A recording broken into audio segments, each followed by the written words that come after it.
Alors nous poursuivons ce numéro 6 de 7 PM SAV avec un invité rare, Guillaume Julienne. Rebonjour et merci d'avoir répondu à notre invitation. Je disais que vous êtes rare puisque vous managez l'ensemble du secteur remplacement de Michelin. Nous allons donc parler de ce secteur. Qu'est-ce qu'il représente aujourd'hui, ce secteur remplacement, pour le manufacturier en termes de chiffre d'affaires, en termes d'activité ? C'est important. Michelin en France, ça reste quand même le pays d'origine. Donc on a une position de leader sur le marché, c'est sans surprise. Et ça reste un enjeu important, à la fois en termes d'image et en termes d'enjeux business sur l'ensemble des lignes produits. Ça recouvre tous les types de remplacements, le tourisme, les poids lourds, oui, absolument. On a plusieurs lignes de produits représentées. Le tourisme, camionnette, le poids lourd, le génie civil, l'agricole, les deux roues, motorisés, non motorisés, l'avion. Ouais. Y compris l'avion. Compris l'avion. Ouais. Alors, vos chiffres en matière de vente remplacement VL aujourd'hui décollent ou ne décollent pas ? Vous en êtes où aujourd'hui ? Michelin a combien du marché ? On entend toujours dire c'est le premier. Oui, c'est le premier, mais où ? À 50%, à 40%, à 30% Non, on n'est pas à 50%, on serait très content de l'être.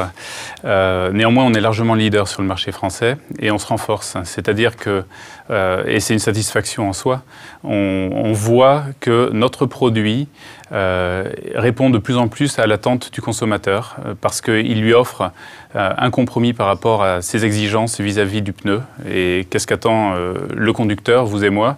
De la sécurité, de la longévité, de la durée de vie, et de l'économie de carburant. Donc ce rapport finalement entre la performance et le prix du produit est essentiel pour le conducteur.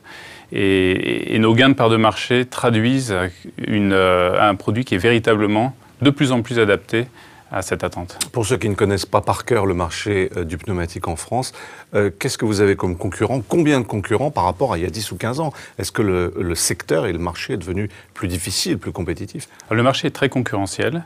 On a des concurrents d'une catégorie dite premium que sont, je dirais, les noms les plus connus, Continental, Goodyear, Bridgestone par exemple. Puis ensuite, vous avez un grand nombre de marques que vous retrouvez sur les autres segments qu'on appelle Tier 2, Tier 3, Budget. Et là, vous en avez des centaines. Des centaines ? Absolument. Oui, il y a tous les intervenants d'Internet maintenant, en plus, qui viennent se greffer là-dessus. Il est vrai qu'Internet a élargi le portefeuille de marques accessibles. Néanmoins, ce n'est pas Internet qui va élargir le nombre de marques premium. Et simplement, Internet sera un autre vecteur, un autre canal d'accès au conducteur, au client final de ces produits. Le marché total VL aujourd'hui, c'est combien d'enveloppes par an ? Sur le marché français, on parle de 30-35 millions d'enveloppes. D'accord. Et Michelin en fait combien ? Michelin fait une partie respectable. Vous ne voulez pas me le dire. Je ne donnerai pas le chiffre exact. mais nous sommes leaders. Est-ce qu'il y a une guerre des prix sur ce secteur ?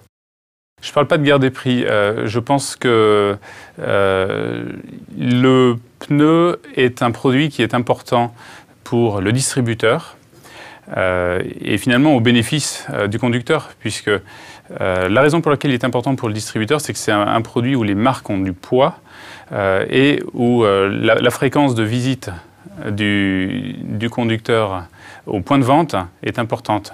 Donc on a souvent coutume de dire que le pneu permet de générer du trafic. Et donc finalement, s'il y a une concurrence un peu exacerbée sur ces produits, sur le pneu, ça bénéficie aux consommateurs et nous, ça nous va bien. Vous considérez qu'il y a une fidélité des clients aux marques, en particulier pour le premium ? Alors, je ne peux pas parler pour les marques que je ne connais pas. En revanche, il y a une véritable fidélité concernant la marque Michelin.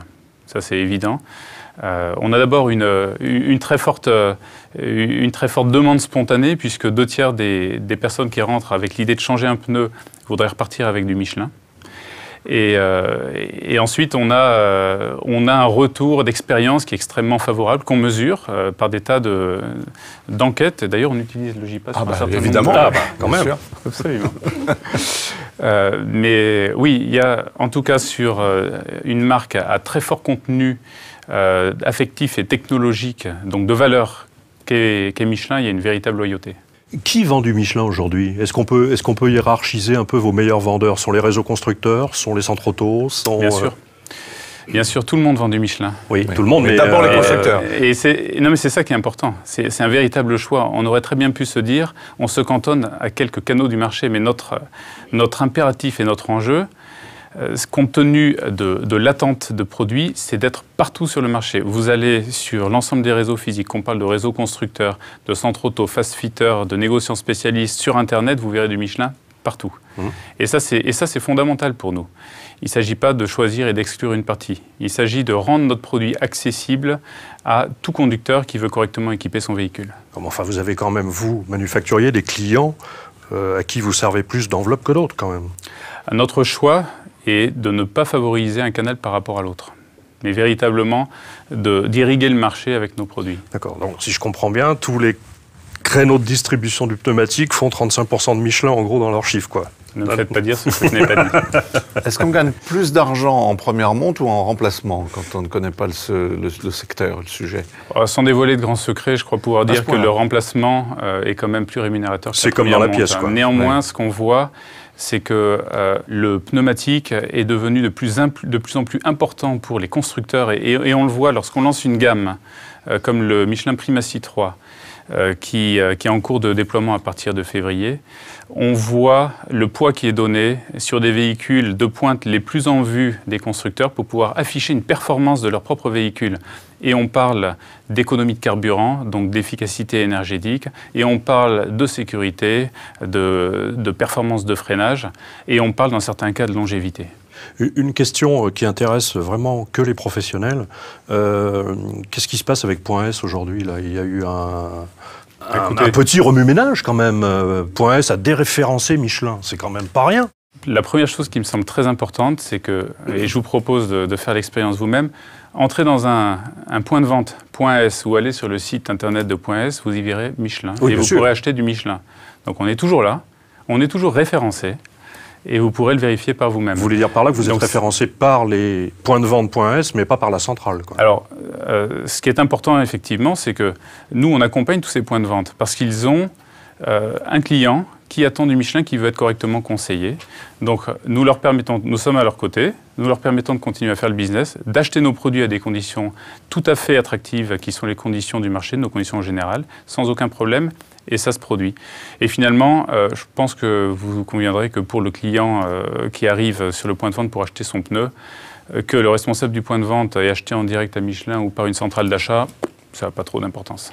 Est-ce que Euromaster, qui vous appartient, a les mêmes conditions d'achat que n'importe quel autre réseau ou n'importe quel autre distributeur de pneumatiques? Oui, Euromaster est exactement dans la même politique commerciale que les autres distributeurs. C'est non seulement un souhait, mais en plus une obligation, parce qu'on est dans une situation qui nous impose d'être très équitable par rapport à la façon dont nous construisons nos conditions commerciales. On va parler du salon du pneumatique dans un instant. Pourquoi est-ce que vous étiez absent du premier salon du pneu à Lyon? Alors, c'est un salon, effectivement, qui vient de se produire, qui était destiné aux professionnels, donc aux distributeurs, aux revendeurs de pneumatiques. Le fait est que nous, ces professionnels, nous les contactons, nous sommes avec eux, nous sommes chez eux en permanence, je dirais 365 jours par an. Nous avons une force de vente qui est sur le terrain avec plus de 100 personnes et qui est en permanence en train de conseiller, comprendre, connaître, aider à professionnaliser. Donc il n'y avait pas d'opportunité pour nous d'aller sur ce salon. Vous y serez l'année prochaine alors? Il n'y a pas plus de raison qu'on y soit l'année prochaine.